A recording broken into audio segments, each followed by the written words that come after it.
Chicken gyros are one of the greatest street foods of all time, and I'm showing you just how easy and affordable it is to make at home, starting with this fresh, creamy tzatziki sauce. It is so easy to make, and it really just takes this over the top when you've got your rich, spicy chicken with this cool cucumber sauce. I'm gonna start by peeling my cucumbers. I like to peel my cucumber really lightly so that it leaves a little layer of green on the top. Next, we just cut it in half and scoop out the seeds. Cucumbers have a delicious flavor, but they're loaded with a lot of water, so we're gonna work to remove a lot of that moisture so that our tzatziki doesn't get too watery. I think that's a common mistake people make when they're making this sauce at home. Next, grate the cucumbers. Use a good box grater. You really want these super fine in your sauce. You don't want like chunks of cucumber. For good measure, I then take my knife and just any loose big pieces will get further chopped. An absolute must step is to drain the cucumber. You want to get it in several layers of paper towel or just a good clean dish towel. The hard part is done. Into the bowl, everything goes. To our cucumbers, we're going to add a cup of thick whole milk Greek yogurt. Another big component to tzatziki is garlic. You want it to be real garlicky, a little bit spicy.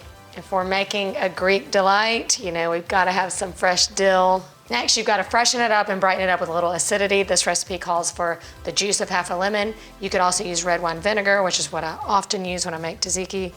To balance out the acidity, a little bit of olive oil. I find that sometimes the Greek yogurt can kind of be overwhelming to some people, so the olive oil is a good way to tame it down. Get that mixed up, and then just season it up with a little salt and pepper. Gonna give it a little taste. These flavors are really gonna come together while this refrigerates, while we get everything else ready. Now for the chicken in the chicken gyro. This chicken is so moist and tender and full of flavor, and it's all about the marinade. This marinade is packed with a bunch of spices that you probably have in your little spice cabinet, so don't worry. And Greek yogurt. I'm going in with whole milk Greek yogurt. This is gonna tenderize the chicken. To that, I'm gonna add in some paprika, oregano, some cumin, little crushed red pepper. This is optional, but it doesn't make it too spicy. And then you need some coriander seed. You can use just dried coriander if you don't have this, but if you have to buy it anyway, buy the seed, and then just take the end of a wooden spoon and just kind of crush them up a little bit. Real easy to do. In it goes a little kosher salt, good bit of black pepper.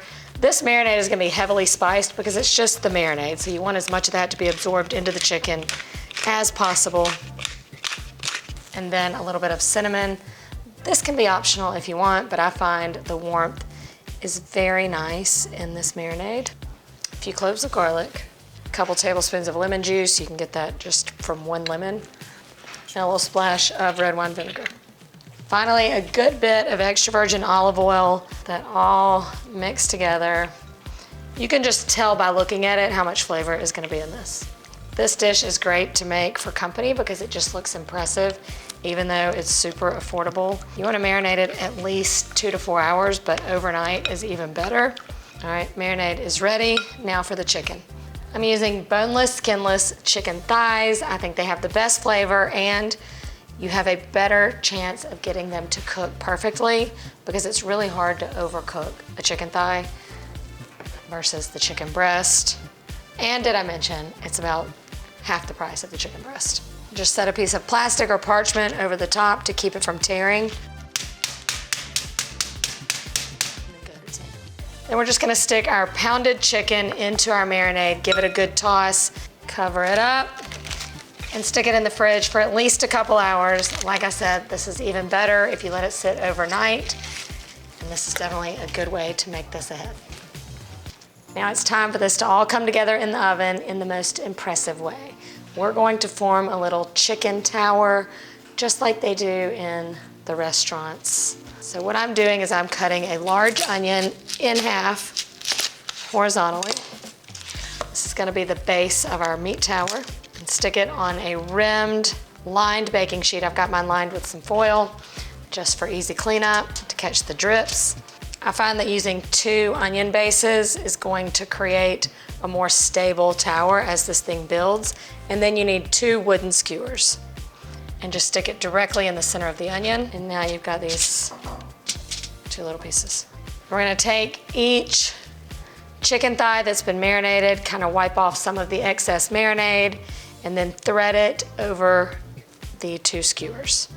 It does get heavy as you go up, and that's the beauty of having 2 skewers. I'm gonna cook this at 375 degrees for about an hour. We might wanna tint it about halfway through. If the outside starts to get a little brown too quickly, you just stick the foil straight over the skewers and tint around the chicken. See ya in about an hour. Gyro's on the way. Tell me this won't impress your guest.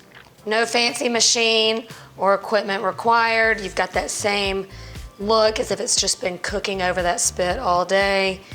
You got that color on the outside, but it's gonna be tender and flavorful on the inside.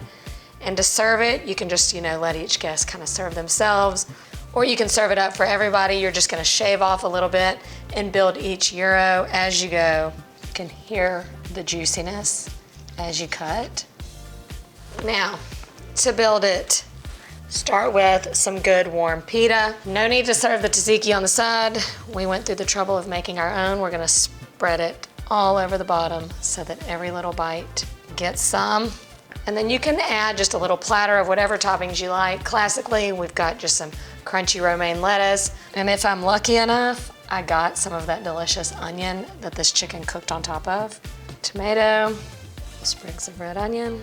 And you don't even have to leave the house to get this beautiful street food. That right there tastes just like the real thing. I mean, it is the real thing. But mixed in with that cool cucumber tzatziki sauce, this is amazing. This whole meal is quite an experience. I hope you'll try it out on your friends and family next time you entertain. It's definitely the affordable and tastiest way to go. Tzatziki is a creamy tzatziki. Yeah, I'm not gonna say creamy. And of course, it starts with this delicious, creamy, well, I already said that. Starting with, well,